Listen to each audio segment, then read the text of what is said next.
प्रिय विद्यार्थियों, आज का टॉपिक बहुत ही महत्वपूर्ण है। शब्दों में सूक्ष्म अंतर। यहाँ से आपके परीक्षा में 2 नंबर का प्रश्न आएगा।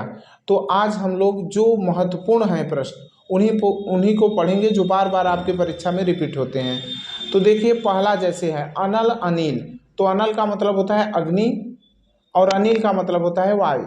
इसके बाद हम देखेंगे पुरुष परुष। पुरुष का मतलब होता है आदमी और परुष का मतलब होता है कठोर।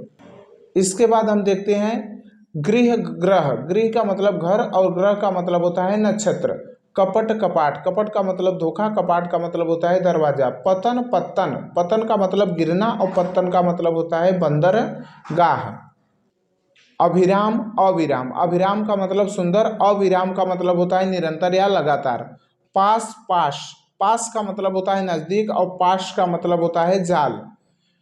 पंथ पथ। पंथ का मतलब संप्रदाय और पथ का मतलब होता है मार्ग। यह बहुत महत्वपूर्ण नहीं है। 11वां प्रश्न देखते हैं अंबुज अम्बुद। अंबुज का मतलब कमल होता है, अम्बुद का मतलब बादल होता है। 13, 14, 15, 16 यह बहुत ही महत्वपूर्ण है। 13वां प्रश्न है अंश अंश। तो अंश का मतलब कंधा होता है और अंश का मतलब होता है हिस्सा। 14 जलज जलद। जलज का मतलब बादल और जलज का मतलब कमल और जलद का मतलब होता है बादल। इसके बाद उपकार अपकार। उपकार का मतलब भलाई और अपकार का मतलब होता है बुराई। इसके बाद महत्वपूर्ण जो है वसन व्यसन। वसन का मतलब वस्त्र और व्यसन का मतलब होता है आदत।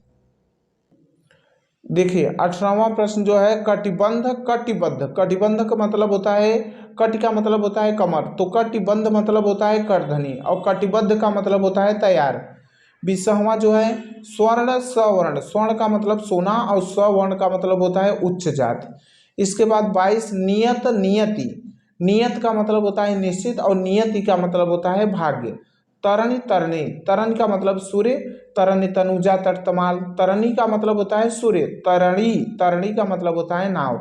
इसके बाद जो अति महत्वपूर्ण है वह 24 है अब्ज अब्द। अब्ज का मतलब होता है कमल और अब्द का मतलब होता है वर्ष। 25, 26, 27, 28, 29 यह बहुत महत्वपूर्ण नहीं है। 31 बहुत ही महत्वपूर्ण है आभरण आमरण। आभरण का मतलब होता है आभूषण और आमरण का मतलब होता है मृत्यु पर्यंत। बहुत से लोग आमरण अनशन पर बैठते हैं, तो आमरण का मतलब होता है मृत्यु पर्यंत। क्षति क्षिति। क्षति का मतलब हानि होता है और क्षिति का मतलब होता है पृथ्वी। आपात आपाद। आपात मतलब संकट और आपाद मतलब पैर तक। इसके बाद हम देखते हैं अली आली। यह बहुत ही महत्वपूर्ण है, ये बार बार आपकी परीक्षा में पूछता है।